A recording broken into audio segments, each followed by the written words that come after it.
नमस्कार विद्यार्थी मित्रांनो, पहा राज्यसेवा मुख्य परीक्षेचा सामान्य अध्ययन 1 म्हणजे GS1 या ठिकाणी आज आपण पाहणार आहोत।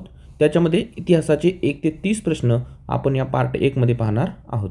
पहा, पहिला प्रश्न आहे, आधुनिक काळातील कोणते पहिले मराठी नाटक होते जे विष्णुदास भावे यांनी 1843 मध्ये सादर केले। तुम्हाला इथं काय लक्षात ठेवायचं आहे की पहिले मराठी नाटक आणि जे विष्णुदास भावे यांनी 1843 ला सादर केलेला असं कोणतं आहे। मग हा प्रश्न आहे कल्चरचा। आता कल्चरच्या प्रश्नासाठी हा प्रिलियमचा भाग नाहीये, मग याचे सोर्स तुम्हाला खूप जास्त मिळतील, म्हणजे ते रेफरन्स बुकमधून तुम्हाला वाचायला मिळतील, पण तेवढ्याची गरज सुद्धा नाहीये। मग तुम्हाला काय करायचं आहे, आलेल्या PYQ मधून जेवढा कंटेंट गोळा होईल तेवढा जरी तुम्ही केल्या तरी सफिशियंट होणार आहे। मग याचे पर्याय काय आहेत, शारदा, सीता स्वयंवर, नीतिदर्शक आणि माधवराव पेशवा। मग किमान तुम्हाला एवढंच माहिती असलं पाहिजे। आता याचा आन्सर काय आहे तुम्हाला माहिती, याचा आन्सर आहे सीता स्वयंवर, बरोबर। मग सीता स्वयंवर हे आन्सर आहे, तर आपल्याला त्याच्या संबंधी सर्व माहिती घ्यायची आहे, कारण याच्यावरतीच नवीन प्रश्न तयार होऊ शकतो, ज्याला आपण 3 कॅटेगरीमध्ये प्रश्न आपल्याला पुढच्या वेळेस डिझाइन होतो। एक म्हणजे कॉपी पेस्ट आहे असा, दुसरा म्हणजे इनडायरेक्टली त्याच कंटेंटमधून, आणि तिसरा म्हणजे आलेल्या पर्यायातून नव्याने प्रश्न तयार होणं। अशा प्रकारे प्रश्न तयार झालेले आतापर्यंत आपण पाहिलेले आहेत। मग आता याच्यामध्ये पहा, सीता स्वयंवर हे नाटक 1843 ला सादर झालं, तर काय त्याचं की विष्णुदास भावेंनी जर हे केलं असेल तर त्याची पार्श्वभूमी काय आहे की कर्नाटकमध्ये भागवत नावाची नाटक कंपनी आहे, तिने सांगलीमध्ये काय केले, नाटकाचे खेळ केले, आणि ते नाटकाचे खेळ पाहून विष्णुदास भावेंनी हा प्रयोग केलेला आहे। म्हणजे कर्नाटकच्या भागवत कंपनीच्या खेळांपासून विष्णुदास भावे हे इन्स्पायर झाले आणि त्यांनी नाटकाचे खेळ केले। मग यांच्या पूर्वी तामिळनाडूच्या चोल काळामध्ये तंजावर येथे मराठी नाटक लिहिले गेले होते, आणि विष्णुदास भावेंनी हे कुणाच्या बळावरती केलं, तर राजाच्या बळावरती मराठीतील पहिले नाटक रंगमंचावरती सादर केले। मग यांचा काळ कधीपासून चालला पहा, 1843 ला हे नाटक सादर केले, तिथपासून तर 1865 पर्यंत विष्णुदास भावेंच्या नाटकाचा काळ चालू होता। त्यानंतर काय झालं, 1865 पासून भावेंचा नाटक प्रकार कमी होऊन म्हणजे ओसरून फार्स प्रकार पुढे आला, आणि हा फार्स प्रकार काय आहे, तर केवळ विनोदी नाटक यामध्ये सादर केले जातात। फार्स प्रकारात हे मराठीतलाच एक प्रकार आहे। मग ऐतिहासिक आणि पौराणिक सोबतच हा प्रकार सुद्धा पुढे चालू होता। अशा प्रकारे सीता स्वयंवर, विष्णुदास भावे आणि ही पार्श्वभूमी तुमच्या लक्षात आली। त्यानंतर पहा, शारदा हे नाटक काय आहे, तर हे गोविंद देवल यांचं 1899 ला सादर केलेलं नाटक आहे। मग तुम्हाला परत प्रश्न येईल जोड्या लावायला, एका बाजूला गोविंद देवल देतील, एका बाजूला शारदा देतील, तर ते तुम्हाला लक्षात आलं पाहिजे। मग ह्या शारदा नाटकाचा विषय काय होता, तर बालविवाहासारख्या सामाजिक समस्यांवरती नाटकाद्वारे मांडलेला हा पहिलाच प्रयोग होता। त्यानंतर पहा, माधवराव पेशवा हे नाटक काय आहे, हे पहिले स्वतंत्र ऐतिहासिक नाटक आहे। माधवराव पेशवा ऐतिहासिक नाटक आहे आपल्याला लगेच लक्षात येतं, पण पहिले स्वतंत्र ऐतिहासिक नाटक कोणते म्हणून सुद्धा तुम्हाला प्रश्न येऊ शकतो, तर माधवराव पेशवा। आणि हे नाटक कोणाचं आहे, मग वि.ज. कीर्तने यांनी सादर केलेलं हे माधवराव पेशवा नाटक आहे। त्यानंतर पहा, प्रश्न क्रमांक 2। आता याच्यामध्ये अजून एक व्हॅल्यू ॲडिशन करून घ्या पहिल्यामध्ये, की अण्णासाहेब किर्लोस्कर यांनी 1980 ला शाकुंतल नाटकाचा प्रयोग केला। कुठला, शाकुंतल नाटक कुणी केलं, तर अण्णासाहेब किर्लोस्कर, हे याच्यातलं व्हॅल्यू ॲडिशन आहे। आता परत एकदा सांगतो पहा, की हे पेपर मी म्हणजे शिकवण्यासाठी प्रिपेअर केले नव्हते, नाहीतर मी एकदम लाईन अलाइनमेंटमध्ये लिहिले असते, हे मी स्वतःसाठी केले होते।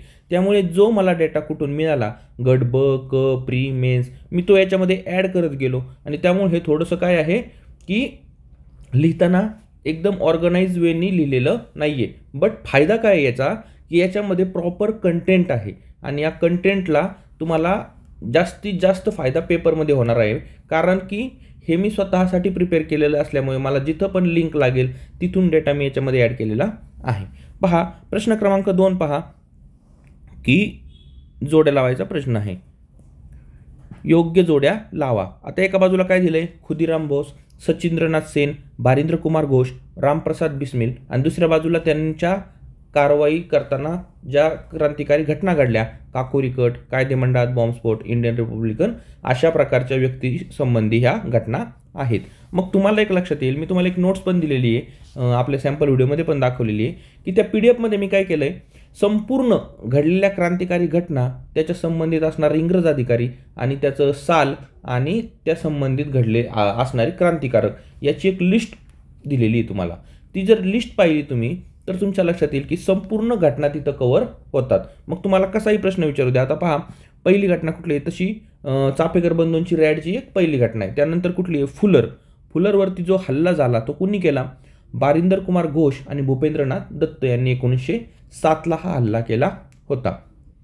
मग दुसरं आहे किंग्सफोर्ड, 1908ला खुदिराम बोस आणि प्रफुल्ल चाकी. आता किंग स्वतः खुदीच किंग आहे असं मी ट्रिक्स केली होती. मग खुदिराम बोस, किंग्सफोर्ड. मग तुम्हाला इथं लगेच पहा, खुदिराम बोस आणि इथं काय, किंग्सफोर्डवरती बॉम्ब हल्ला, म्हणजे Aचं 4, तुम्हाला Aचं 4 असणारे पर्याय 2 मिळून गेले.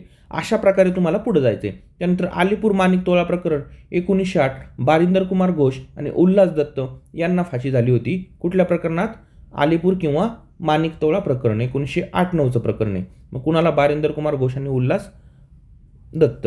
आता बारिंदर कुमार घोष पहा, इकडं काय माणिकतोळा प्रकरण, मग Cचं 5, म्हणजे तुम्हाला लगेच उत्तर काय मिळून गेलं,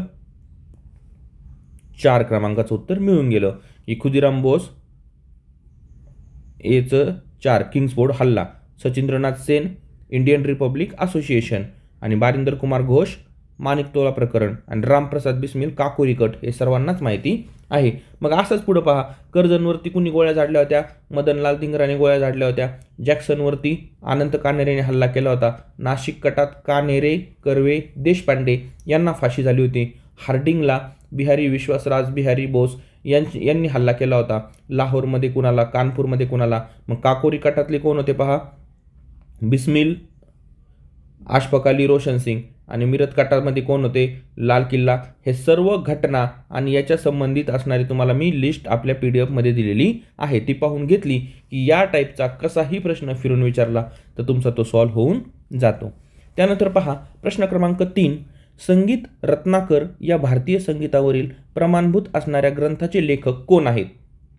पहा, याच्यातून तुम्हाला एक लक्षात घ्यायचं की हे जे 4 पर्याय दिलेत ना, गोपाल नायक, पंडित विष्णू भातखंडे, शारंगदेव, पंडित विष्णू पलुसकर.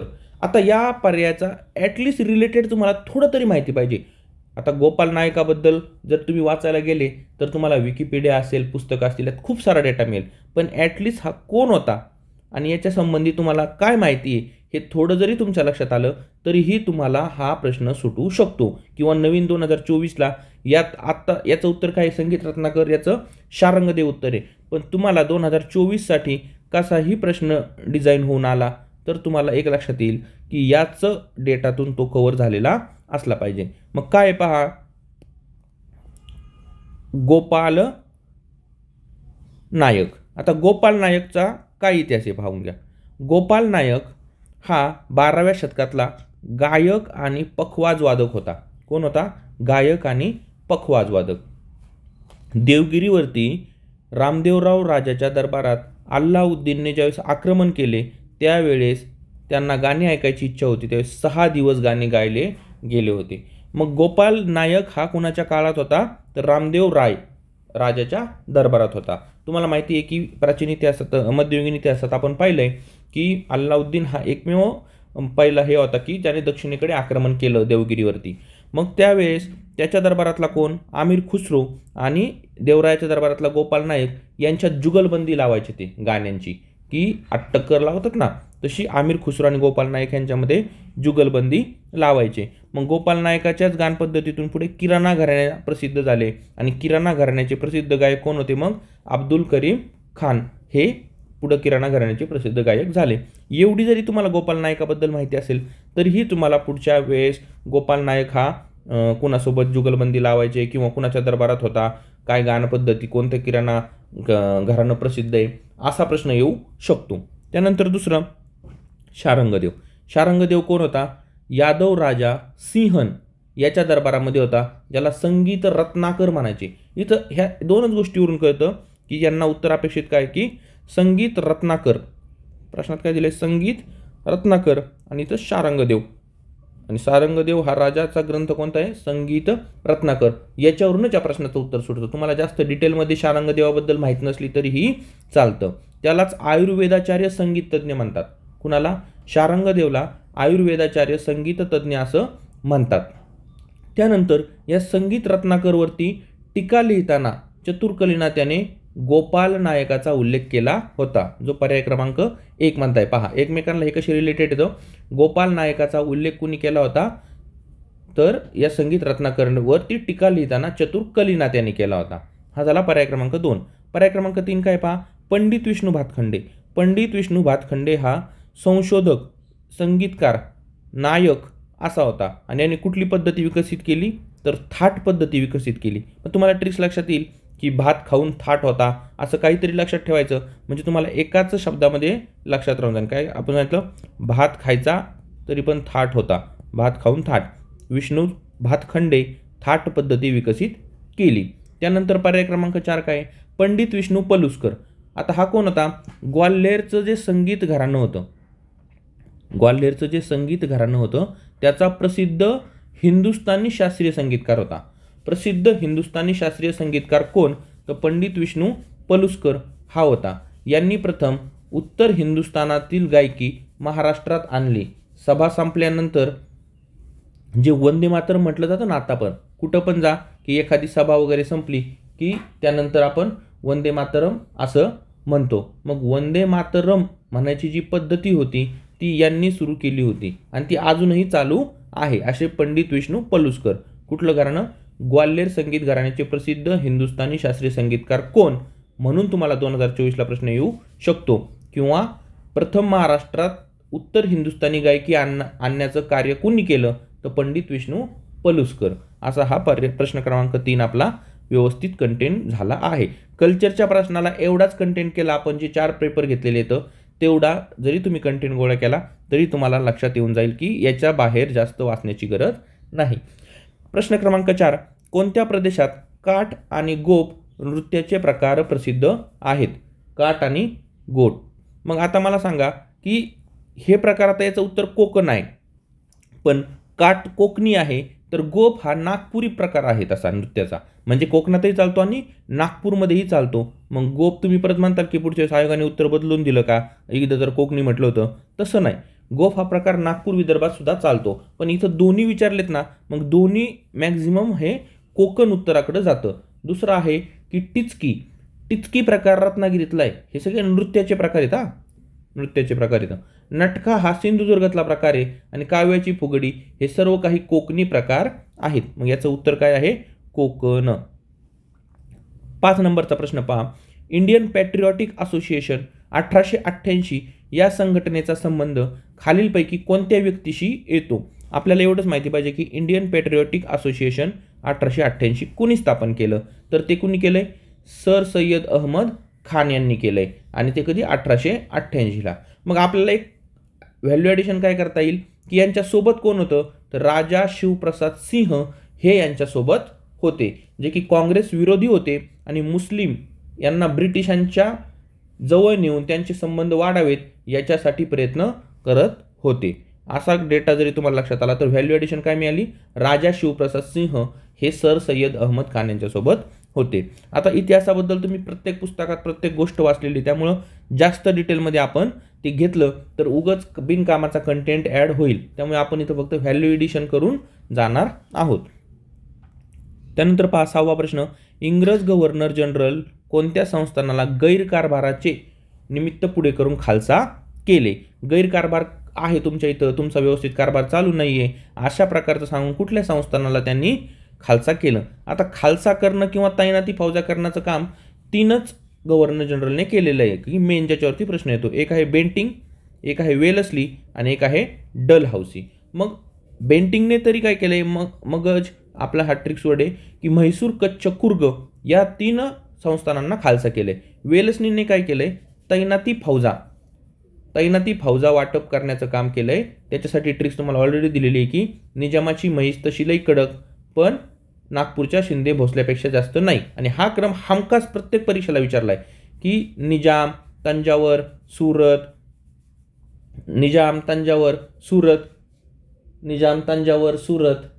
तर त्यापुढं काय जाऊन होतं की नागपूर शिंदे भोसले अशी तैनाती फौजा वेलस्लीने स्वीकारायला लावलेली संस्थाने आहेत. आणि डलहौसी दत्तक वारस नामंजूर करणारं साताऱ्याच्या जजबूला झाशा देऊन नागपूरवाल्यांनी पाडलं. ही एक ट्रिक्स मी तुम्हाला सांगितली, आपल्या PDF मध्ये तुमच्या समोर ती असेलच की सातारा, मग जजबू या शब्दामधून काय तुम्हाला काय कुठले संस्थानं सापडतात, जजबूमधून काय सापडतं पहा, जैतपूर, ओरछा, संबलपूर, बघाट आणि उदयपूर, हे एवढे काय झाले संस्थानं तुम्हाला सापडलेले आहेत. त्यानंतर डलहौसीने विलिनीकरणाद्वारे PSB पंजाब सिक्कीम ब्रह्मदेश यांना व्यापारी दंड झाला म्हणून व्यापारी दंड केला आणि त्याच्या अंतर्गत त्यांना विलीन करून घेतलं. त्यानंतर डलहौसीने गैरकारभारांतर्गत 2 संस्थानांना विलीन केलं. एक होतं अवध आणि दुसरं होतं वराड. वराडला काय कारण दिलं की तुम्ही खंडणी दिली नाही, त्यामुळे तुम्हाला विलीन करण्यात येतंय. अशा प्रकारे या प्रश्नाचं उत्तर मग काय आहे, अयोध्या, पर्याय क्रमांक D अवध. मग ही नोट्स तुम्हाला PDF दिलेली आहे, याच्यामध्ये संस्थानं व्यवस्थित दिलेली आहेत, ही तुम्हाला त्या ठिकाणी लक्षात घ्यायची आहेत. आता पहा प्रश्न क्रमांक 7, संपादक आणि वृत्तपत्राची चुकीची जोडी ओळखा. आता पहा, 1 केशवचंद्र सेन सुलभ समाचार, द्वारकानाथ विद्याभूषण बंगदर्शन, सुरेंद्रनाथ बॅनर्जी बंगाली आणि देवेंद्रनाथ टागोर इंडियन मिरर.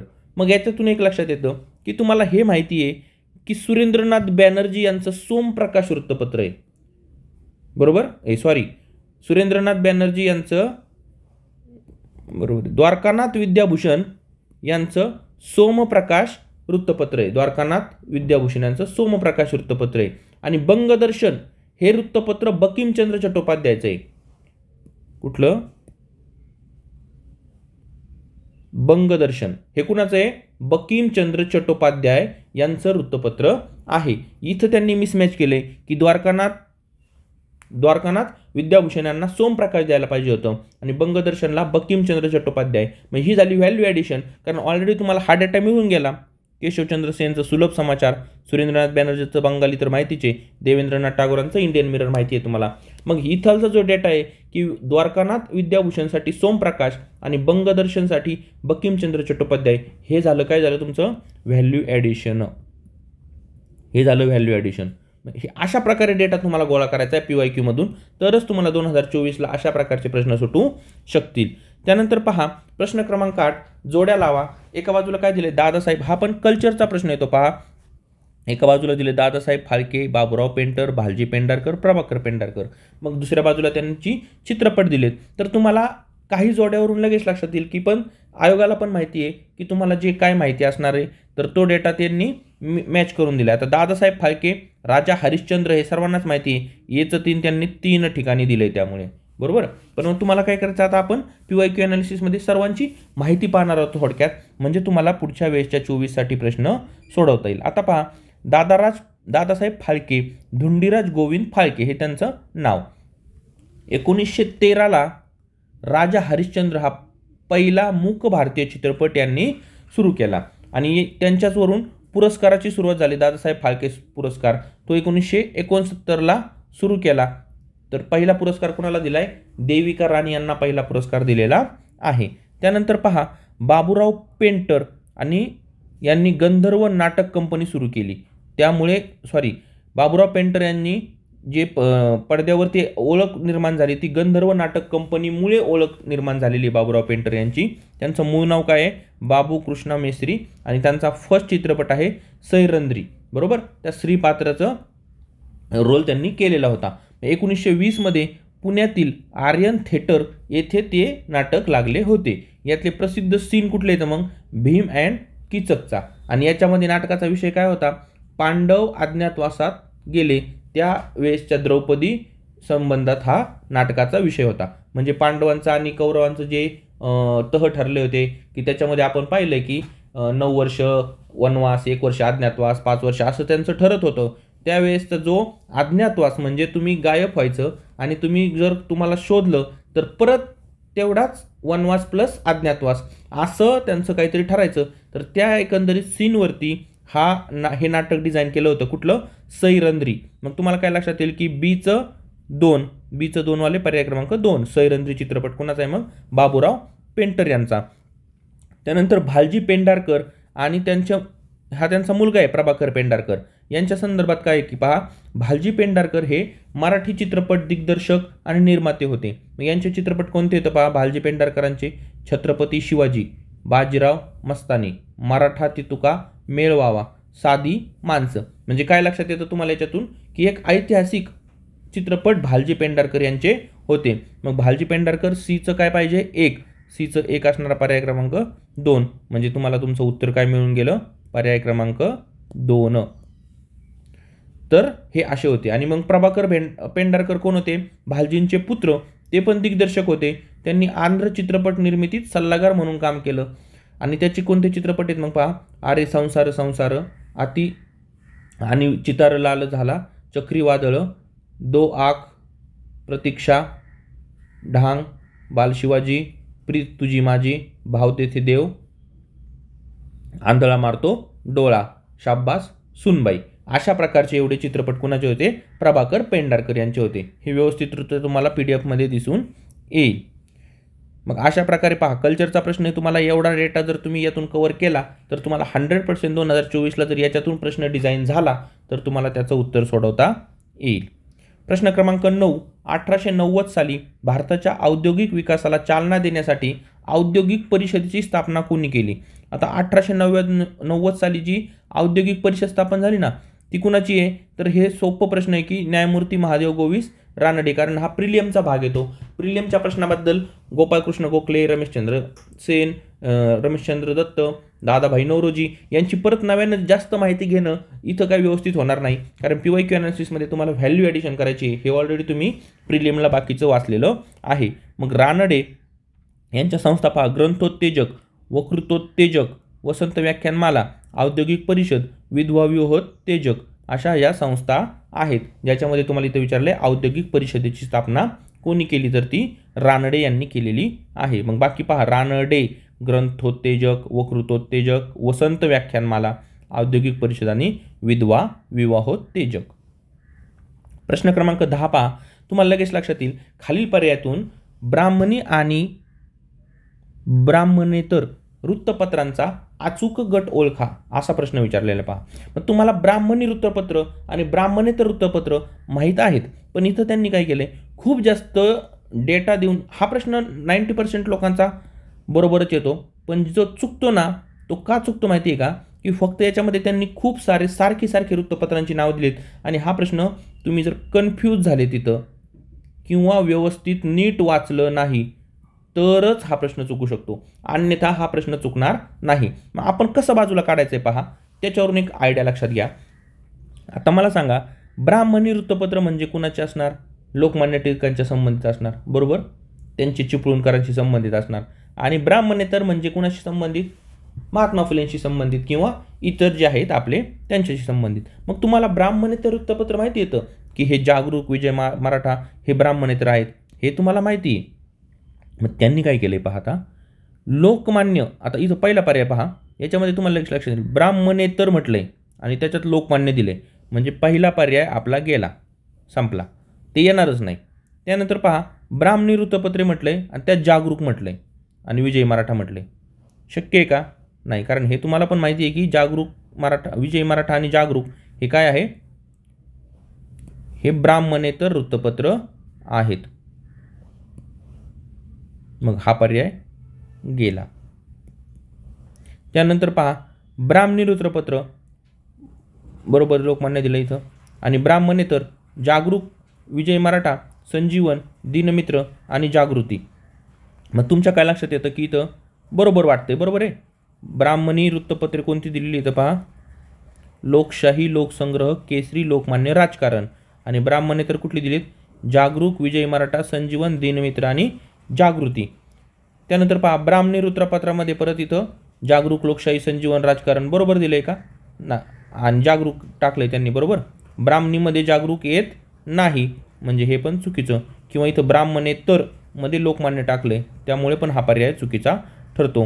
मग आपलं उत्तर काय येतं, पर्याय क्रमांक 3 हे बरोबर येतं. म्हणजे हे डेटा तुम्हाला माहीत आहे, आता तुम्ही म्हणणार मग एवढे वृत्तपत्र पाठ करायचे का? अजिबात नाही. तुम्हाला ट्रिक्स दिली ना की प्रिलियमचा भाग आहे हा.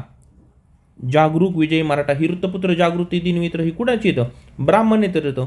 मग हे ब्राह्मणेतर असून ब्राह्मणीमध्ये जिथं जिथं ॲड केलेत ते पर्याय कट करायचे, किंवा लोकमान्यासारखं वृत्तपत्र ब्राह्मणेतरमध्ये जिथं दिलंय त्याच्यामुळे ते चुकतंय. अशा प्रकारे तुम्हाला ट्रिक्स लावून तुम्हाला हे लक्षात ठेवायचे. आणि डेटा कंटेंटच ॲड करायचा असेल तर एवढा डेटा ॲड झाला आपल्याकडे की ब्राह्मण कुठले येतं? ब्राह्मण वृत्तपत्र, लोकशाही, लोकसंग्रह, केसरी, लोकमान्य, राजकारण.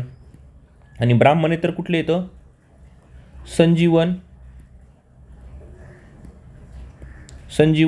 विजयमित्र, जागृती, विजयी मराठा हे ब्राह्मणेतर वृत्तपत्र आहेत. एवढा डेटा तुम्हाला इथं मिळून गेलेला आहे.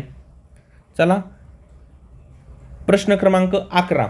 पुढीलपैकी कोणत्या वकिलांनी असहकार चळवळीचा भाग म्हणून त्यांची किफायतशीर वकिली सोडून दिली? आता यांना त्यागी लोक म्हणून आपण बनवलेलं आहे. एकाच ठिकाणी पहा की इथं त्यांनी विचारलंय की असहकारामध्ये कुणी वकिली सोडली, असहकारामध्ये कुणी वकिली सोडली हे त्यांनी या ठिकाणी विचारलंय. तर अशा प्रकारच्या याच्यामध्ये पहा, तुम्हाला मी काही लाईनअप करून दिलेले इथं. जालियनवाला जे झालं ना, तर जालियनवालामध्ये काय केलं? रवींद्रनाथ टागोर यांनी सर पदवी सोडली. रवींद्रनाथ टागोर यांनी सर पदवी सोडून दिलेली आहे. कशामध्ये? जालियनवाला बाग हत्याकांडामध्ये. त्यानंतर खिलाफतला पाठिंबा द्यायचा म्हणून गांधीजींनी कैसर-ए-हिंद सोडून दिलेली आहे. खिलाफतला पाठिंबा द्यायचा म्हणून गांधीजींनी कैसर-ए-हिंद सोडून दिली आहे. त्यानंतर ॲनी बेझंटला ज्यावेळेस अटक झाली ना, त्यावेळेस सुब्रमण्यम अय्यर यांनी सर ही पदवी सोडून दिली होती. आणि सुरेंद्रनाथ बॅनर्जी आणि सुब्रमण्यम अय्यरनी सर पदवी सोडली का? तर ॲनी बेझंटला अटक झाली म्हणून. तर सुरेंद्रनाथ बॅनर्जी, मोहम्मद जिना आणि मालवीय यांनी काय केलं? होम रूलचं सदस्यत्व स्वीकारलं होतं. होम रूल चळवळ कोणी स्थापन केली होती? ॲनी बेझंटनी. मग त्यांच्या होम रूलमध्ये सदस्यत्व म्हणून कोणी केलं असं जर तुम्हाला विचारलं तर तुम्हाला सुरेंद्रनाथ बॅनर्जी, मालवीय वाटतील पण जिना वाटणार नाहीत. तर जिनांनी सुद्धा त्यांना अटक केल्याच्या निषेधार्थ काय केलं होतं? होम रूलचं सदस्यत्व स्वीकारलं होतं. आणि मग असहकारामध्ये इथं जे आपलं विचारलंय की असहकारामध्ये CR दास, जयकर, किचलू, पटेल, नेहरू, राजेंद्र प्रसाद, राजगोपालचारी एवढ्या जणांनी वकिलीचा त्याग केला होता. मग इथं पर्याय क्रमांक 4 या ठिकाणी उत्तर येतं ABCD. पण याच्या बाहेर जाऊन अजून ॲड झालं पहा, CR दास, जयकर, किचलू, पटेल हे माहिती होतं. पण आता हे नवीन काय व्हॅल्यू ॲडिशन मिळाले आपल्याला?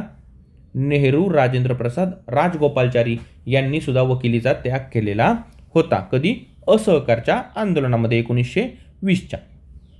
त्यानंतर पहा 12 नंबरचा प्रश्न आहे की वृत्तपत्र आणि त्याचे संपादक यांच्या जोड्या जुळवायला तुम्हाला प्रश्न विचारलेला आहे. मग काय आहे त्याच्यामध्ये? एका साईडला आहे मुंबई वैभव, गुराखी, देशसेवक आणि काळ. मग तुम्हाला इथं आता हे काही आपलं रेग्युलर वृत्तपत्र तर भरपूर येतं, हजारो लाखो वृत्तपत्र येतं. एवढं तर तुम्ही करू शकत नाही. तुम्हाला इथून फक्त एवढाच डेटा कलेक्ट करायचा आहे की जो 2024साठी डायरेक्ट इनडायरेक्ट जर याचा संदर्भ घेऊन विचारला तर तुम्हाला तो सोडवता यायला पाहिजे. तुम्हाला प्रश्न सोडवण्याची लॉजिक माहिती का काय? की अगोदर जायचं असतं आपल्या नॉलेजवर, देन जायचं असतं PYQ मधून तुम्हाला काही रेफरन्स सापडतोय का, आणि लास्टला जायचं असतं ॲप्रोचवरती. ॲप्रोच म्हणजे त्यात ट्रिक्स, तुक्काबाजी काही पण आलं.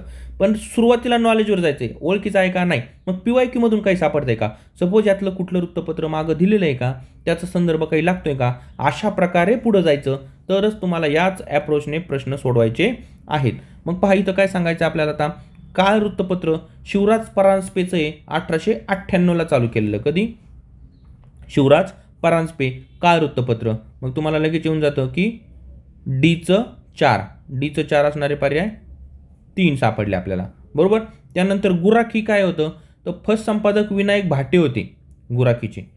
गुराखीचे फर्स्ट संपादक विनायक भाटे होते, पण तो पर्याय काय याच्यामध्ये नाही आहे. मग तुम्हाला त्यांनी डिटेलमध्ये प्रश्न विचारला आहे हा की मुंबई येथे हे गुराखी चालू झालं होतं. त्यानंतर पुण्याचे लक्ष्मण नारायण जोशी हे यात लिहित असायचे पैशासाठी. 2 रुपये मिळायचे म्हणून त्यांना 2 रुपये म्हणजे 2-5 रुपये मिळायचे म्हणून त्यांना त्या वृत्तपत्रात लिहिलं महत्त्वाचं वाटायचं. मग असे लक्ष्मण नारायण जोशी हे यात लिहायचे. मग इथं LN जोशी हे गुराखीमध्ये लिहायचे. हा संदर्भ सापडतो. बीचं 1 म्हणजे तुम्हाला पर्याय क्रमांक 2 मिळाले, पण ऑलरेडी याचा एकच मिळाला होता. 4चा, म्हणजे तुम्हाला उत्तर मिळून गेलं पर्याय क्रमांक 4. मग मुंबई वैभव हे पर्याय क्रमांक 2 मेहेंदळे आणि देशसेवक याचे तुम्हाला कोण मिळून गेले? कोल्हटकर. मग याच्या बाकीची माहिती करून घ्यायची की देशसेवक या वृत्तपत्रामध्ये हे नागपूरला सुरू झालं. मूळ नेमस्त्यांच्या हाती होतं, नेमस्तवाद्यांच्या. हरी पंडित चिंतामण केळकर यांनी सुरू केलं.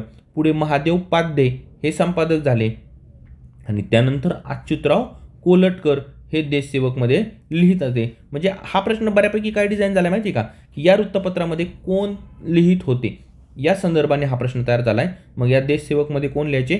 अच्युतराव कोल्हटकर.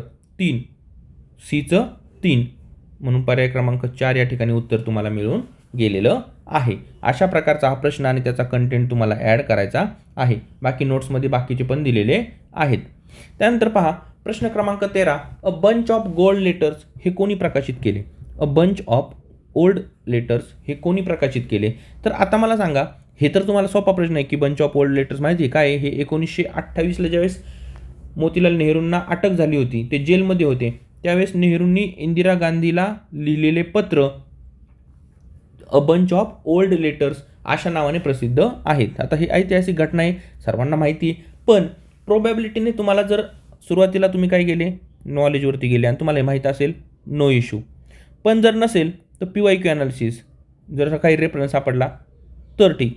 मग थर्ड काय? ॲप्रोच. ॲप्रोच काय सांगतो की जर तुम्हाला सुभाषचंद्र बोस महत्त्वाचे आहेत, नेहरू महत्त्वाचे आहेत, जवाहरलाल नेहरू, सॉरी मी मोतीलाल नेहरू म्हटलं, काका कालेलकर, सरदार वल्लभभाई पटेल हे तुम्हाला सर्वजण माहीत आहेत. पण जर तुम्हाला प्रश्न कुणावर डिझाईन होऊ शकतो असं जर इथं विचारलं तर तुमच्या लक्षात येईल की काका कालेलकर, सरदार वल्लभभाई पटेल आणि सुभाषचंद्र बोस या तिघांच्या कंपॅरिझनमध्ये जवाहरलाल नेहरू या व्यक्तींवरती हमखास प्रश्न विचारला जातो की नाही? जवाहरलाल नेहरूवरती हमखास प्रश्न, तिकडं रानडेवरती, हे दादाभाई नौरोजीवरती असे काही व्यक्तिमत्व येतं, जांभेकरांवरती असे काही व्यक्तिमत्व आहे की तुम्हाला PYQ ॲनालिसिसमध्ये लक्षात आलं की यांच्यावरती प्रश्न हमखास विचारला जातो. मग इथं पर्याय क्रमांक 2 हे तुम्हाला ॲप्रोचने सुद्धा उत्तर येऊ शकतं. पण सुरुवातीला कशाने जायचं आहे? नॉलेजने. तुम्हाला माहीत आहे का नाही? दुसरं कशाने जायचं आहे? PYQ analysis. याचा काही संदर्भ तुम्हाला मागच्या PYQमध्ये सापडला का? आणि देन तुम्हाला जायचं आहे ॲप्रोचने. पर्याय क्रमांक 14, पुढे वाक्य कोणाबद्दल लिहिलेली आहेत? आता पहा, इंग्लिश जनतेसमोर काँग्रेसची भूमिका मांडण्यासाठी ते 1905 मध्ये इंग्लंडला गेले. आता पहिली गोष्ट, इंग्लंडला जाणारे व्यक्ती पण शोधायचे तुम्हाला. इंग्लंडला काही सर्वच आपले समाजसुधारक गेलेले नव्हते. सुरुवातीला तर सांगायचे की बाबा समुद्रात पाय ठेवणं म्हणजे आपलं धर्म बाटण्यासारखं आहे, त्यामुळे सुरुवातीच्या काळातले समाजसुधारक भारताबाहेर कुठंच गेले नव्हते. त्यानंतर काँग्रेसच्या ब्रिटिश कमिटीने 7 आठवड्याच्या वास्तव्यात त्यांच्या भाषणासाठी 45 सभांचे आयोजन केले होते. आता पहा, याच्यावरून तुमच्या लगेच लक्षात येतं, एकतर तिसरा पर्याय वाचू आपण आधी, या महान तरुणाला काँग्रेसच्या अधिवेशनाचे आमंत्रित करण्यात आले, बनारसच्या काँग्रेसच्या अधिवेशनाच्या अध्यक्षपदासाठी. मग तुम्हाला इथं लक्षात येतं की असा एकमेव माणूस आहे ज्यांना ब्रिटिशांनी मानलं होतं की अर्थव्यवस्थेबाबत ते खूप चांगल्या प्रकारे एक्सप्लेन करायचे आणि अर्थव्यवस्थेची भाषणं द्यायची, असे होते गोपाळकृष्ण गोखले. पर्याय क्रमांक 3. आणि हेच कोण होते? बनारस अधिवेशनाचे अध्यक्ष. तुम्हाला 1905, 6, 7 गोपाळकृष्ण गोखले, त्यानंतर 6चे दादाभाई नौरोजी आणि 7चे रासबिहारी बोस की कोणतरी होते, पाहून घ्या. तर असे 3 आणि 1915, 1916, 1917 या 3 अधिवेशनाचे अध्यक्ष तुम्हाला माहिती असले पाहिजेत. रासबिहारी बोस. मग अशा प्रकारचे 3 अधिवेशनाचे अध्यक्ष तुम्हाला माहिती पाहिजेत. मग अशावरून हा प्रश्न सुटतो. पण याच्या ऐवजी तुम्हाला हे माहीतच पाहिजे की काँग्रेसच्या ब्रिटिश कमिटीने 7 आठवड्याच्या वास्तव्यासाठी 45 सभांचे आयोजन केले होते. म्हणजे ब्रिटिश कमिटीला सुद्धा यांच्या महत्त्व कळालं होतं. म्हणून ह्या प्रश्नाचं उत्तर काय आहे? पर्याय क्रमांक 3. पाहिजे दिलेले काँग्रेस अध्यक्ष बनारस गोखले, दादाभाई नौरोजी आणि रासबिहारी बोस. कुठं झाले ते? बनारसला, कलकत्त्याला, सुरतला. आणि 15, 16, 17 पहा, मुंबई, लखनौ, कलकत्ता. सचिंद्रनाथ सिन्हा 1915चे होते, 16चे अंबिकाचरण मुजुमदार, 17चे ॲनी बेझंट.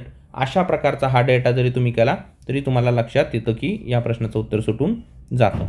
त्यानंतर पहा प्रश्न क्रमांक 15 जोड्या जुळवा. मुंबई मराठी साहित्य संघ, विदर्भ साहित्य संघ, नाट्य निकेतन, ललित कला दर्शन हे एका बाजूला दिले आणि त्या संबंधित व्यक्ती दुसऱ्या बाजूला दिलेत. आता मला सांगा, जर आपण विचार केला तर हे सर्व नवीन आहे ना, म्हणजे नव्यानं वाचताना असं वाटतं की हे कुठून वाचायचं, याचा सोर्स काय. पण ज्याने PYQ ॲनालिसिस व्यवस्थित केले त्याला लक्षात येईल की 2020च्या मेन्सला नाट्य निकेतन आणि ललित कला दर्शन ॲज इट इज विचारलेलं आहे. नाट्य निकेतन आणि ललित कला दर्शन ॲज इट इज विचारलेलं आहे. मग नाट्य निकेतन संदर्भात मोतीराम गजानन रांगणेकर हे उत्तर आहे, हे तुम्हाला माहीतच आहे ऑलरेडी. ललित कला दर्शनचं पण माहिती आहे की केशवराव भोसले हे उत्तर आहे.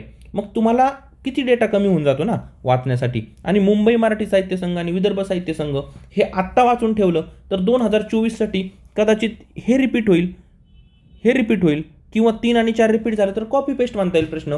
मग अशा प्रकारे पर्यायातून प्रश्न डिझाईन होण्याची जी पद्धत आहे राज्यसेवा मुख्यसाठी ती या ठिकाणी तुम्हाला व्यवस्थित पाहणं गरजेचे आहे. कारण की तुम्हाला जर ते लक्षात आलं तर तुम्हाला राज्यसेवा मुख्यची पोस्ट जवळ येणार आहे.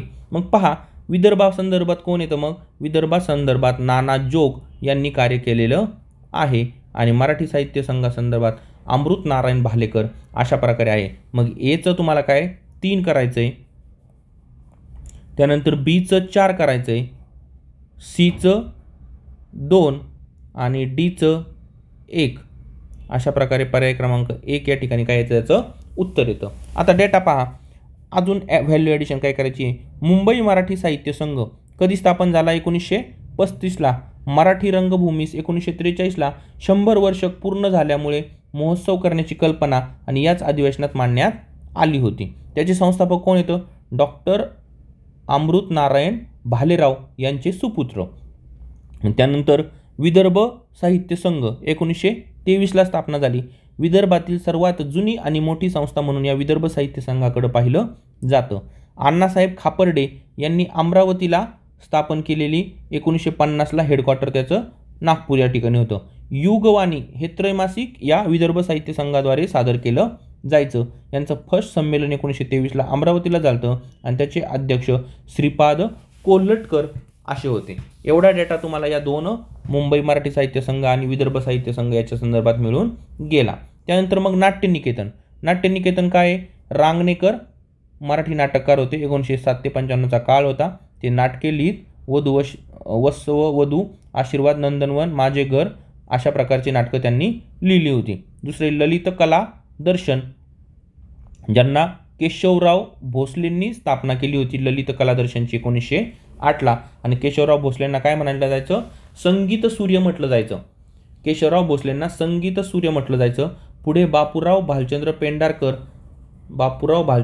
पेंढारकर यांनी ते चालवलं. ललित कला दर्शनाने भावी वरेरकर यांची अनेक नाटके रंगभूमीवर दाखवली. आणि पहा याचा वरती सुद्धा मागं प्रश्न विचारला आहे की भावी वरेरकर वरती प्रश्न विचारलेला आहे.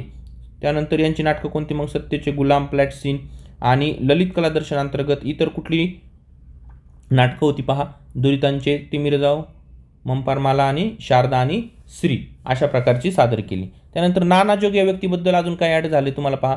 नानाजोग या व्यक्तीबद्दल अशी व्हॅल्यू ॲडिशन करता येईल आपल्याला की शेक्सपियरच्या हॅम्लेट नाटकाचा मराठी अनुवाद कुणी केला, तर तो नानाजोग यांनी केला. नानाजोग कुणाशी संदर्भात होते, विदर्भ साहित्य संघ याच्याशी संदर्भात होते. मग तुम्हाला ह्या प्रश्नातून जो डेटा एवढा मिळाला आहे कंटेंट एवढा खूप जास्त सफिशियंट आहे. याच्या बाहेर तुम्ही कुठं तुम्हाला PYQमध्ये काही डेटा मिळाला तर याच्यातच ॲड करा किंवा एवढा जरी केला तरी तुम्हाला प्रश्न सुटू शकतो. त्यानंतर पहा प्रश्न क्रमांक 16, खालीलपैकी शेती सुधारणेला पूरक अशा कोणत्या सुधारणा लॉर्ड कर्झनच्या कार्यकाळात झाल्या होत्या. एक काय, शेतकी कृषी संस्थेची स्थापना 1905ला झाली. सहकारी कृषी कायदा 1904ला झाला. कुळ कायदा कधी झाला, कुळ कायदा 1939ला झाला. भूमी सुधारणा कायदा 1950ला झाला. मग मला सांगा लॉर्ड कर्झनच्या काळात विचारलंय आणि तुम्हाला जर हे इयर माहिती असेल म्हणजे आता माहीत झाली नव्याने आणि यातला रिपीट प्रश्न पुढे आला तर तुम्हाला काही येऊ शकतो की बाबा स्वातंत्र्यानंतर कुठली कायदा पारित झाला आणि तुम्हाला हे 4 पर्याय दिले, तर तुम्हाला लक्षात येईल की भूमी सुधारणा 1950चा आहे, म्हणजे नक्कीच हा स्वातंत्र्यानंतरचा आहे. मग आता इथं लॉर्ड कर्झनच्या काळातले फक्त ए आणि बी एवढेच 2 येतील, कारण इयरवरून तुम्हाला ते लक्षात येतं. आणि तसंही शेतकी कृषी संस्था आणि सहकारी संस्था हे खूप जुन्या आहेत, एवढं तर नक्की माहिती आहे तुम्हाला. कुल कायदा आणि भूमी सुधारणा या अलीकडच्या काळात झालेल्या कायदे पारित झालेले आहेत, कारण कर्झनचा कार्यकाळ कधीचा होता? 1899 ते 1905. मग त्याच्या कार्यकाळातलेच ते होते. ICAR 1905ची जी झाली होती ती बिहारला झाली होती आणि बाकी त्याची अनुदानाने सुरू केली होती वगैरे, तुमच्या लक्षात येईल. प्रश्न क्रमांक 17 पहा. दादाभाई नौरोजी यांच्याबाबत खालीलपैकी कोणते विधान सत्य आहे? हाऊस ऑफ कॉमन्सचे पहिले भारतीय सदस्य होते. बरोबर आहे. त्यांनी 3 वेळा राष्ट्रीय काँग्रेसचे अध्यक्षपद स्वीकारले. बरोबर आहे. कधी कधी? 1886ला, 1893ला आणि 1906ला. कलकत्ता, लाहोर, कलकत्ता अशा प्रकारचे अध्यक्षपद त्यांनी स्वीकारलं होतं. 1910मध्ये त्यांची केंद्रीय कायदेमंडळ सदस्य निवड म्हणून झाली. शक्यच नाही, कारण ती 1892ला झालेली आहे. त्यावेळेसच ते पहा 1892ला त्यांची निवड झाली, म्हणूनच त्या काळातच त्यांना हे केलं होतं, आपलं अध्यक्षपद दिलं होतं. 1892 ते 95 काळात जे संसद सदस्य म्हणून निवड झाली ती त्याच काळात त्यांना मानाचा लाहोरच्या अधिवेशनाचा अध्यक्षपदासाठी निमंत्रित केलं होतं. ही घटना खूप फेमस आहे, त्यामुळे 1910चा प्रश्न येत नाही. त्यामुळे पर्याय क्रमांक सी कट करायचा आहे तुम्हाला, आणि पर्याय क्रमांक सी जर तुम्ही कट केला तर 3 पर्याय निघून जातात आणि ABD पर्याय क्रमांक 3 शिल्लक राहतो. आणि दादाभाई नौरोजींबद्दल खूप जास्त माहिती आपण प्रिलियममध्ये वाचलेली आहे की त्यांचे गुरु जांभेकर होते, त्यांचे खाजगी सचिव मोहम्मद जिना होते. दादाभाई नौरोजींचे व्हॉइस ऑफ इंडिया हे वृत्तपत्र होतं. एल्फिस्टन कॉलेजमध्ये गणित आणि तत्त्वज्ञान शिकवायचे. पुढे 1854मध्ये ते प्राचार्य झाले. ईस्ट इंडिया असोसिएशन 1866चं त्यांनी स्थापन केलं, 1866ला केलं हे. आणि बाकी मग रेणुबाई सभा वगैरे हे सर्व माहीत आहे. आता ही दादाभाई नौरोजी काय पर्सनॅलिटी माहिती आहे का तुम्हाला? ज्यावेळेस पण मवाळ आणि जहाल यांच्यात वाद व्हायचे त्यावेळेस दोघंही लोक या नौरोजीपाशी येऊन बसायचे. हे त्यांच्या दोघांमध्ये सुलह करायचं काम करायचे, कारण दादाभाई नौरोजी अशी ग्रेट पर्सनॅलिटी होती की ज्यांना मवाळही तेवढीच किंमत द्यायची आणि जहालही तेवढीच किंमत द्यायची. मवाळांमधले कोण होते मग? गोपाळकृष्ण गोखले असतील किंवा इतर कोण असतील, आणि फिरोजशाह मेहता वगैरे. आणि जहालमधले लोकमान्य टिळक, बिपिनचंद्र पाल हे सर्वजण दादाभाई नौरोजींना मानाचं स्थान द्यायचे. त्यामुळे या दोघांचा बऱ्याचपैकी खूपदा सुलह करण्याचं काम कोणी केलं?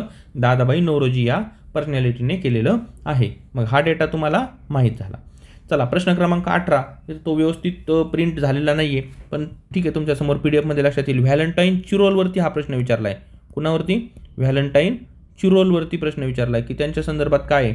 तर त्यांनी म्हटलं होतं की गोखले काळाच्या बरोबर होते आणि काळाच्या पुढे होते, टिळक काळाच्या, असं म्हटलंय. त्यांनी टिळकांचा भारतीय असंतोषाचे जनक असं म्हटलंय टिळकांना. तर हे बरोबर आहे, त्यांना असंतोषाचे जनक म्हटलेलं आहे. हे आपल्याला खूप प्रिलियमला वाचलेला डेटा आहे.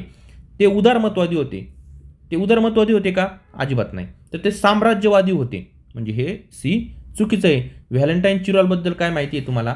ते साम्राज्यवादी होते. व्हॅलेंटाईन चिरोल हे साम्राज्यवादी होते. ते ब्रिटिश लेखक पत्रकार होते. PDF मध्ये तुम्हाला हे व्यवस्थित समोर तुमच्या असेल की हे ब्रिटिश लेखक पत्रकार होते. चिरोल यांच्या इंडियन अर्नेस्ट या पुस्तकातील निंदनीय टिप्पण्यांमुळे टिळकांनी लंडनमध्ये त्यांच्यावरती दिवाणी खटला सादर केला होता. मात्र हा खटला टिळक हरले होते, पण ही घटना खूप इतिहास प्रसिद्ध आहे. मग त्यामुळे ते उदारमतवादी असण्याचा प्रश्नच येत नाही. मग तुम्हाला सी जरी कट केलं तुम्ही तरीही तुम्हाला फक्त लक्षात येतं की पर्याय क्रमांक B फक्त उत्तर या ठिकाणी याचं आहे. पर्याय क्रमांक B हे फक्त बरोबर आहे.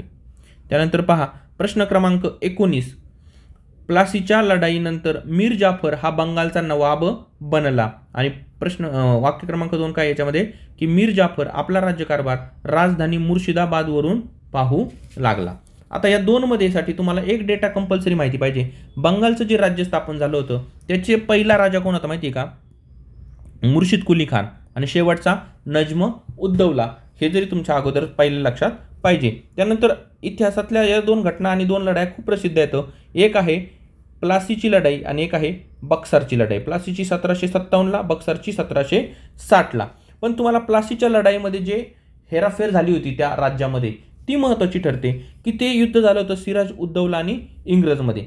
मग त्यावेळेस सिराज उद्दौलाचा जो हे होता मीर जाफर, त्याने गद्दारी केली. त्याने काय केलं, सैन्याला लढायला समोर आणलं नाही आणि त्यामुळे सिराज उद्दौलाचा इथं पराभव झाला. मग त्याने गद्दारी केली म्हणून जाफर हा काय झाला, काफर झाला. म्हणून इंग्रजांनी काय केलं, मीर जाफरला नवाब केलं. इंग्रजांनी बंगालच्या मीर जाफरला नवाब केलं. पण नवाब यांनी काय केलं, नवाब झाल्यानंतर डचांची मदत घेतली, जे की इंग्रजांना अजिबात आवडलं नाही. त्यामुळे इंग्रजांनी काय केलं, त्याला नवाब पदावरून काढून मीर कासिमला नवाब केलं. आता मीर कासिमला नवाब केलं म्हणजे त्यांनी काही गद्दारी नाही केली. मीर कासिममध्ये तसे गुण असतील, तो चांगला असेल म्हणून केलं. पण जाफरला का केलं होतं, तर त्याने गद्दारी केली होती आणि इंग्रजांना मदत केली होती म्हणून त्याला केलं होतं. मग त्याला त्यांचं ऐकावंच लागायचं. पण त्यांनी एक चूक काय केली की डचांची मदत घेतली. पण मीर कासिम हा स्वतंत्र विचाराचा होता, ज्यांनी राजधानी मुर्शिदाबादवरून मोंगीरला आणली. म्हणजे काय, मीर कासिमने राजधानी मुर्शिदाबादवरून मोंगीरला आणली. याचा अर्थ मीर जाफरच्या काळात राजधानी मुर्शिदाबादलाच होती. म्हणजे मीर जाफरने आपला राज्यकारभार मुर्शिदाबादवरूनच केला. हे उत्तर तर 100% बरोबर आहे. आणि प्लासीच्या लढाईनंतर मीर जाफर हा बंगालचा नवाब बनला. हे दोनही पर्याय काय आहेत, बरोबर आहेत. बरोबर. प्रश्न क्रमांक 19चं उत्तर काय येतं, ए आणि बी हे बोथ बरोबर आहेत. पण आपल्याला काय करायचं आहे की एक सिनेरिओ लक्षात घ्यायचा आहे की मीर जाफरला नवाब केला, त्याने डचांची मदत घेतली म्हणून मीर कासिमला नवाब केलं. पण मीर कासिमने काय केलं, भारतीय व्यापाऱ्यांचे कर रद्द केले आणि हे इंग्रजांना कदापि आवडणारी गोष्ट नव्हती. मग इंग्रजांना आवडणारी गोष्ट नसल्यामुळे त्यांनी काय केलं, मीर कासिमला परत पदावरून काढलं आणि त्यांचा जो जुना गद्दार मित्र होता त्या जुन्या गद्दार मित्रालाच काय केलं, नवाब केलं. म्हणजे जाफरला परत एकदा त्यांनी नवाब केलं.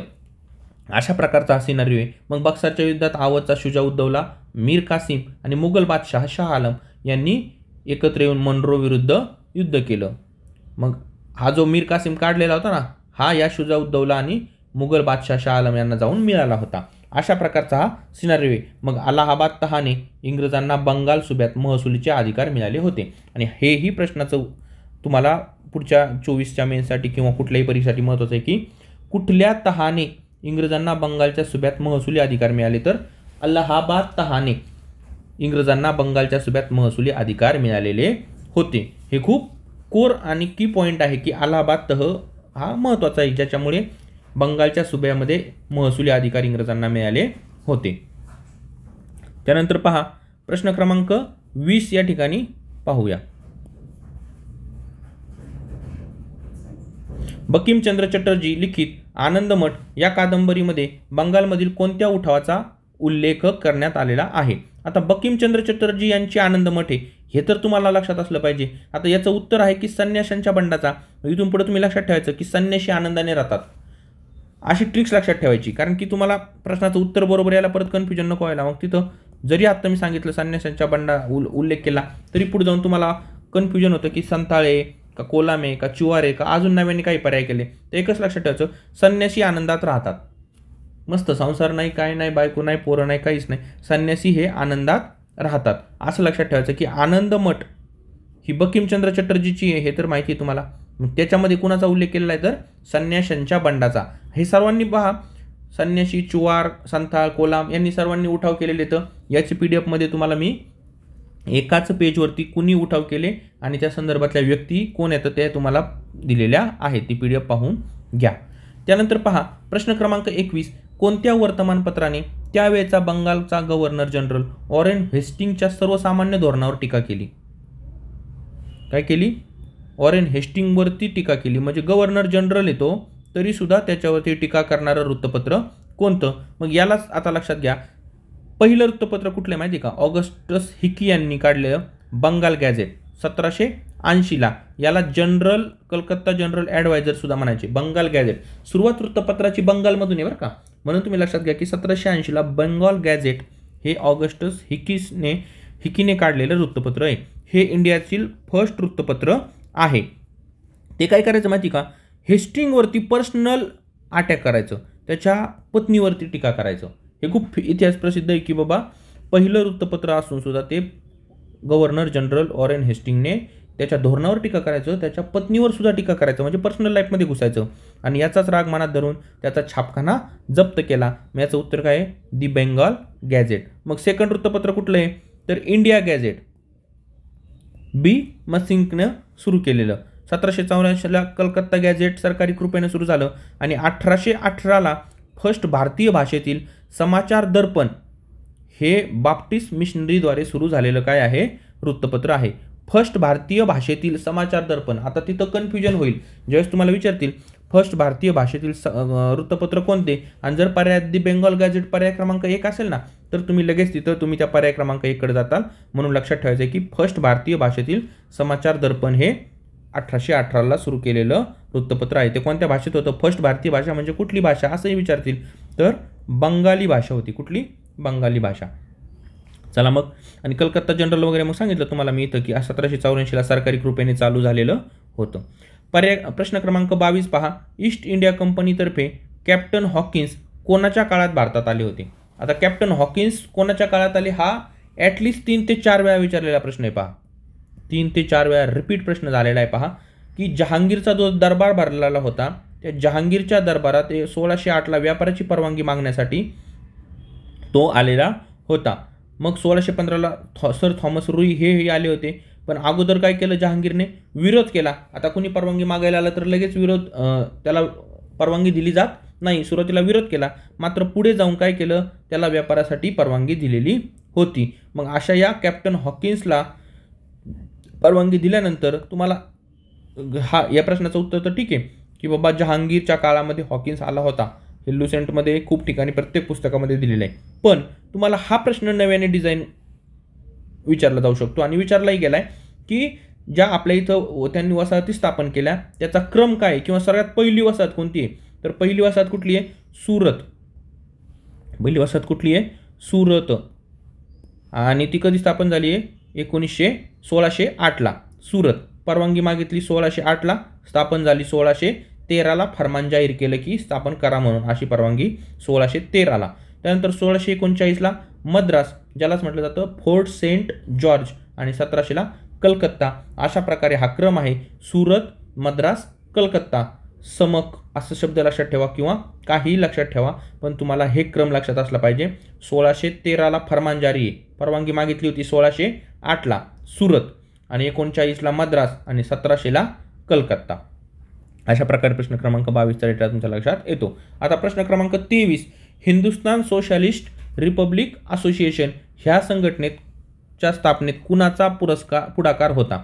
आता पहा, तुम्हाला Hindustan socialist republican association HSRA हे जर तुम्हाला पाहायचं असेल तर तुम्हाला एवढं माहिती आहे सुरुवातीला स्थापना कोणी केली होती? HSAची, HRAची.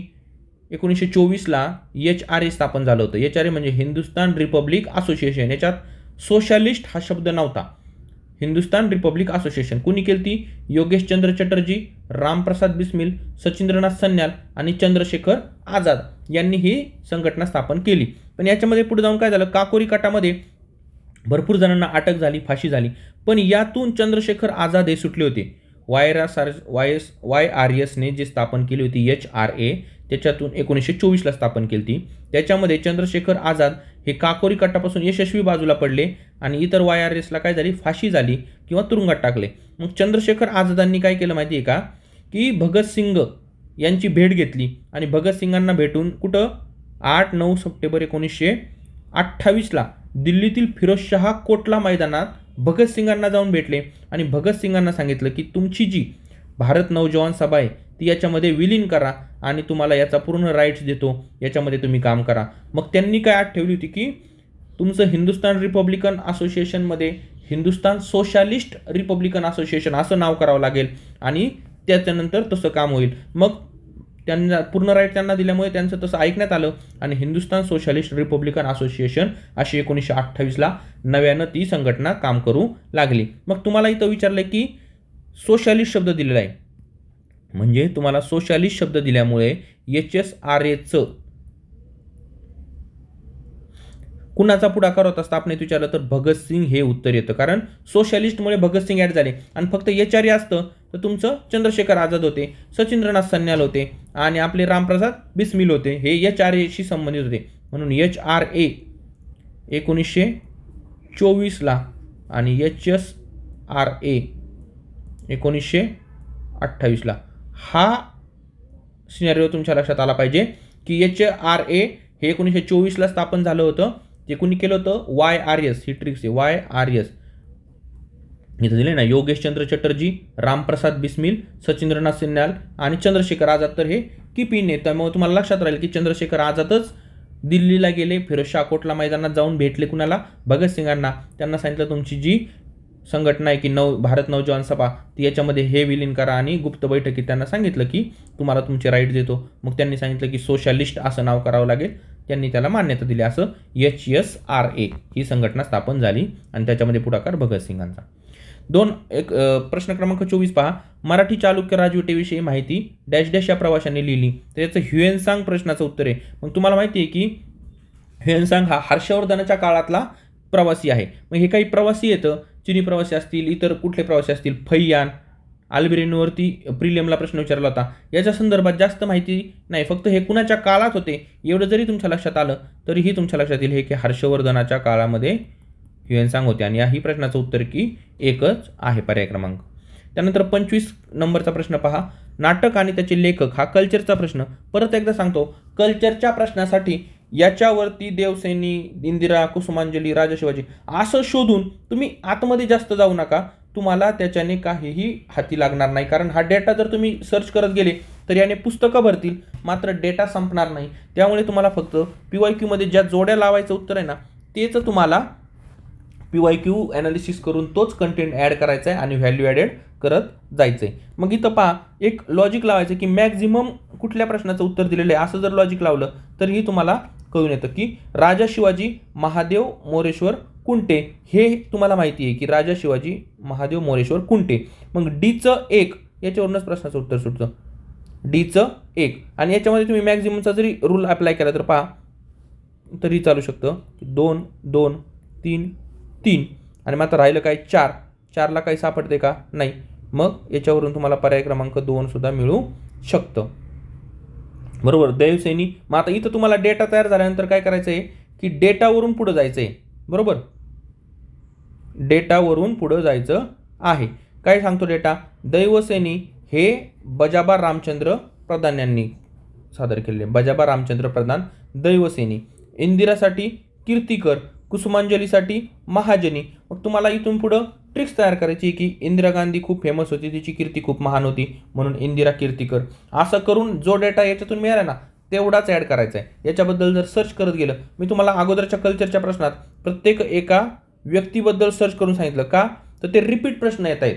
जे ॲनालिसिस पाहिले तुमच्याही लक्षात येईल, सर्व ॲनालिसिसचे व्हिडिओ पाहिल्यावर ते रिपीटवाला डेटा आहे, म्हणून त्याचा आपण डिटेलमध्ये प्रत्येकाबद्दल थोडक्यात माहिती घेतली. मात्र हा नव्याने प्रश्न तयार झाला आहे, याचा तुम्हाला एवढा डेटासुद्धा सफिशियंट आहे.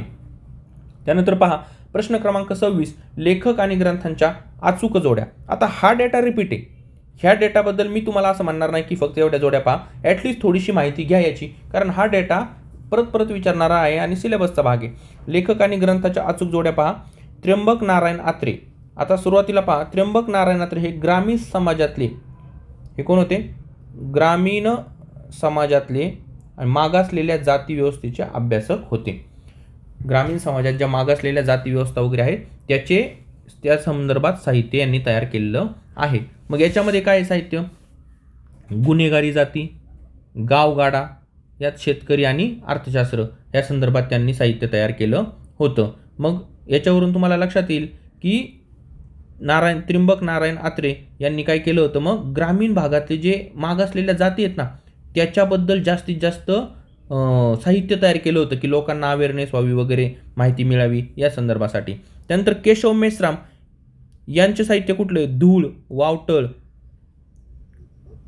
विद्रोही, पोखरण, हकीकत, जटायू आणि जुगलबंदी. म्हणजे केशव मेश्राम यांचं पोखरण. इथं तुम्हाला उत्तर मिळून जातं की बीचं 5 कुठे पहा? 2 ठिकाणी. त्यानंतर भास्कर चंदन शिवे प्रसिद्ध ग्रामीण साहित्यिक होते. भास्कर चंदन शिवे प्रसिद्ध ग्रामीण साहित्यिक होते. आता हे प्रसिद्ध ग्रामीण साहित्यिक होते भास्कर चंदन शिवे आणि त्र्यंबक नारायण अत्रे हे मागासलेल्या जाती व्यवस्थेविषयी, हे पण ग्रामीण समाजातलेच होते पण मागासलेल्या जातींविषयी अभ्यासक होते. हे तसं नाहीये, हे फक्त ग्रामीण साहित्यिक होते. यांचं मूळ नाव भास्कर देवराम यादव होतं. दत्तक विधानानंतर त्यांचं भास्कर तात्याबा चंदन शिवे नाव झालं. त्यांचं साहित्य कोणतं आहे? जांभळडव, मरणकळा, अंगारमाती, बिरड आणि नवी वारुळ. मग याचं बिरड हे प्रश्नाचं उत्तर पहा, भास्कर चंदन शिवे बिरड, डीचं 1. पर्याय क्रमांक कुठला मिळून गेला मग उत्तराचं तुम्हाला? पर्याय क्रमांक 4. त्र्यंबक नारायण अत्रे यांचं गावगाडा. सांगितलं नाही तर साहित्यिकी गावगाडा इथं पहा कोणाचं होतं हे? त्र्यंबक नारायण अत्रे गावगाडा. एचं 3. बीचं काय? केशव मेश्रामचं पोखरण. सीचं बागुलवरती पहा प्रत्येक वेळेस प्रश्न विचारलेला आहे. बाबाराव बागुल कोण होते? आंबेडकरवादी साहित्याचे मराठी साहित्यिक कवी होते, म्हणजे लिहित होते त्याबद्दल. त्यानंतर गावकुसाबाहेरच्या लोकांचे वेदना, मी जात चोरली हे प्रसिद्ध साहित्य. मरण स्वस्त होत आहे कविता. इतर कोणते? तर अघोरी, अपूर्वा, कोंडी, भूमिहीन, मूकनायक, सरपार आणि सूड अशा प्रकारचं साहित्य बाबूराव बागुल यांनी तयार केलंय. मग इथं बाबूराव बागुल यांचं काय मिळालं आपल्याला साहित्य? अघोरी. तर पहा अघोरी आहे, मग इथं अघोरी. अशा प्रकारचा हा डेटा तुम्हाला मिळून गेला. त्यानंतर पहा प्रश्न क्रमांक 27, क्रांतिकारी कार्य करणारे नेते आणि संबंधित शहरे. हा प्रश्न कुणाचा आहे? लगेच तुम्हाला लक्षात येईल. 11वी स्टेट बोर्ड. 11वी स्टेट बोर्ड आहे ना तुमचं बायबल आहे ह्या इतिहासासाठी. जर तुम्ही 11वी स्टेट बोर्ड व्यवस्थित केलं ना तुम्हाला जे इतरांना प्रश्न येणार नाही ते येतील, कारण इतरांनी सर्व पुस्तकं वाचलेत पण 11वी स्टेट बोर्डकडे खूप जणांचं दुर्लक्ष. कसं असतं, एक नॉर्मल वाचायचं म्हणून वाचतात पण डिटेलमध्ये जात नाहीत आणि त्यामुळे काय होतं की त्यांना एक्झॅक्ट उत्तर मिळत नाही. 11वी स्टेट बोर्डमध्ये हा प्रश्न कव्हर होतो. मग तुम्हाला माहिती आहे की इथं तुम्हाला एक तर लगेच लक्षात येतं, अमरावती जर म्हटलं ना तुम्हाला एकच व्यक्तिमत्व सापडतं, दादासाहेब खापर्डे. सीचा पर्याय क्रमांक 1. तिथंच उत्तर तुम्हाला मिळून जातं. मग बाकी तुम्हाला माहिती आहे की बेळगावमध्ये गंगाधर देशपांडे, असं गदे गंगाधर देशपांडे, हैदराबाद, ह्या ट्रिक्स आहेत, ह्या व्यक्तींची नावं आहेत तुम्हाला लक्षात येऊन जातील. बीडमध्ये सदाभाऊ जोश असं दिलेलं आहे. यवतमाळमध्ये खान खोजे आणि नागपूरचा. हा प्रश्न खूप सोपा कॅटेगरीतला येतो त्यामुळे बीचं 2, 3 पर्याय सापडतात पहा. अमरावतीचं 1, पर्याय क्रमांक 3 तर ऑलरेडी आपल्याला उत्तर मिळालं होतं, बरोबर, पर्याय क्रमांक 3. चला प्रश्न क्रमांक 28, खालील विधाने पहा. 31 ऑक्टोबर 1920 रोजी स्थापन झालेल्या ऑल इंडिया ट्रेड युनियन काँग्रेसचे लाला लजपतराय हे पहिले अध्यक्ष होते आणि 1907 पर्यंत ऑल इंडिया ट्रेड युनियन काँग्रेसची 57 कामगार संघटना संलग्न होत्या. पर्याय क्रमांक डी 2 ए बी हे दोन्ही बरोबर आहे, कारण तुम्हाला माहिती आहे ऑल इंडिया ट्रेड युनियनवरती खूप वेळेस प्रश्न विचारला आहे. याची स्थापना 1920ला झालेली आणि मुंबई लाला लजपतराय हे त्याचे अध्यक्ष होते. 3रे अधिवेशन लाहोरला झालं, CR दास हे त्याचे अध्यक्ष होते. 7वे अधिवेशन दिल्लीला झालं, त्याचे अध्यक्ष SM जोशी होते. आयटक 31 ऑक्टोबर 1920ला संस्थापक सदस्य लाला लजपतराय होते. CPI संबंधित होते. हे CPI म्हणजे कम्युनिस्ट पार्टी ऑफ इंडिया, याच्याशी संदर्भित ही संस्था आहे. सरचिटणीस कोण होते याचे? दिवाण चमनलाल. आयटकचे सरचिटणीस दिवाण चमनलाल होते आणि 1920ला 2ऱ्या अधिवेशनात स्वराज्याचा ठराव मंजूर करण्यात आला होता, संपूर्ण स्वातंत्र्याचा ठराव. अशा प्रकारे हा डेटा आहे. त्यानंतर प्रश्न क्रमांक 29 पहा. खालीलपैकी कोणते विधान चूक आहे विचारले? चूक आहे. मग मौलाना आझादबद्दल माहिती दिलेली पहा. 1912ला अल हिलाल हे उर्दू साहित्यिक प्रकाशित केले होते. मौलाना अबुल कलाम आझाद यांनी 1912ला हिलाल हे उर्दू साहित्यिक प्रकाशित केलं होतं, हे तुम्हाला माहिती आहे. मौलाना आझादाबद्दल अजून काय माहिती घ्यायची की अरबस्तानवरून फ्रान्सवरून आल्यावरती हिंदी मुसलमानांनी स्वातंत्र्य लढ्यात जावे असं त्यांनी मत मांडलं होतं की हिंदी मुसलमानांनी स्वातंत्र्य लढ्यात पुढाकार घ्यावा. 1912ला अल हिलाल हे कलकत्ता येथे स्थापन केले. 1915ला अल बगाह हे सेकंड वृत्तपत्र होतं त्यांचं, त्यामुळे अनेक प्रांतात जाण्यास बंदी घातली. त्यांना सांचीला स्थानबद्ध केले. पुढे असहकार चळवळी चले जावमध्ये अटकसुद्धा झाली आणि 1939 ते 46 पर्यंत ते कोण होते? काँग्रेसचे अध्यक्ष होते. त्यानंतर मग मोहम्मद अली जिना हे कॉम्रेड इंग्रजी साहित्य प्रकाशित केले. तर हे काय आहे? चुकीचं आहे. कारण हे का चुकीचं आहे? मोहम्मद अली जिना 1911 मध्ये कॉम्रेड इंग्रजी साहित्यिक प्रकाशित केले, हे चुकीचं आहे. कारण कॉम्रेड हे मोहम्मद अली जौहरने सुरू केले. काय केले? मोहम्मद अली जौहरने. याचं उत्तर काय? पर्याय क्रमांक 2 बी चूक. कारण मोहम्मद अली जिनांनी नाही सुरू केलं, तर कॉम्रेड कोणी सुरू केले? मोहम्मद अली जौहरने. मग तुम्हाला त्यांना माहिती आहे की तुम्हाला मोहम्मद अली वाचलं की लगेच बरोबर वाटतं, पण कॉम्रेड हे जौहर यांच्याशी संदर्भात आहे. जौहरने सुरू केलंय. कुठलं? कॉम्रेड. आणि आता मौलाना आझादांचं आत्मचरित्र आहे इंडिया विन्स फ्रीडम, मृत्यूनंतर त्यांच्या प्रसिद्ध झालं. 1912ला जफर अली खान आणि जमीनदार हे साप्ताहिकाचे दैनिकात रूपांतर केले. मग 1912ला उर्दू पत्रकारितेचे जनक म्हणतात. कुणाला? जफर अली खानला. हे खूप महत्त्वाचं आहे. पहा, याच्यातून परत प्रश्न तयार होऊ शकतो पुढं की उर्दू पत्रकारितेचे जनक कुणाला म्हणतात? जफर अली खान. ब्रिटिश विरोधी राजकीय चळवळ यांनी चालवली. बाकी त्याच्या संदर्भित मग जमीनदारांच्या विषयीचे प्रश्न हाती घेतले, त्या चळवळीमध्ये त्यांनी काम केलं. आणि प्रश्न क्रमांक 30, दामोदर चाफेकर आणि डॅश डॅश यांनी society for the protection of Hindu religion हे स्थापन केलं 1893ला. आता तुम्हाला सांगतो, एक इतिहास ज्यावेळेस तुम्ही वाचताना त्यावेळेस एक लक्षात येतं की काही पर्सनॅलिटी कुणाच्या संदर्भात काम करतात, कुणाचं सहकार्य, हे लक्षात ठेवायचं. दामोदर आणि बाळकृष्ण, आता तसे भाऊ 3, बरोबर. चापेकर बंधू 3, दामोदर, बाळकृष्ण आणि दामोदर बंधू. चापेकर बंधू कुणाला म्हणतात? दामोदर, बाळकृष्ण आणि वासुदेव.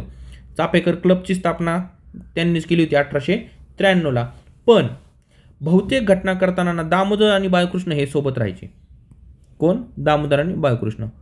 आणि वासुदेव हा सेपरेट असायचे. पहा, ज्यावेळेस त्यांनी रॅडवरती हल्ला केला त्यावेळेस पण हे दोघं सोबत होते. यांना आधी फाशी झाली आणि नंतर यांच्यावरती खटला भरण्यात आला. वासुदेव हे नेहमी त्यांच्यापासून थोडेसे वेगळे असायचे. तर दामोदर चाफेकर आणि डॅश डॅश यांनी हे स्थापन केलं. तर दामोदरांसोबत बाळकृष्ण हे नाव तुम्हाला ॲड करायचं. इथं तसा वासुदेव प्रश्न दिलेला नाही, त्यामुळे तुम्हाला काही एवढा त्याच्याबद्दल काही लक्षात यायला अडचण येणार नाही. मात्र एक लक्षात ठेवायचं आहे की बऱ्याचदा असं झालेलं आहे की दामोदर आणि बाळकृष्ण हे सोबत असायचे कुठल्याही कामासाठी आणि वासुदेव हे सेपरेट असायचे. अशा प्रकारचे आजच्या या 30 झालेल्या प्रश्नांमध्ये आपण येथे थांबूया. पुढच्या प्रश्नांचा आपण पार्ट 2 मध्ये पाहूया. चला, धन्यवाद.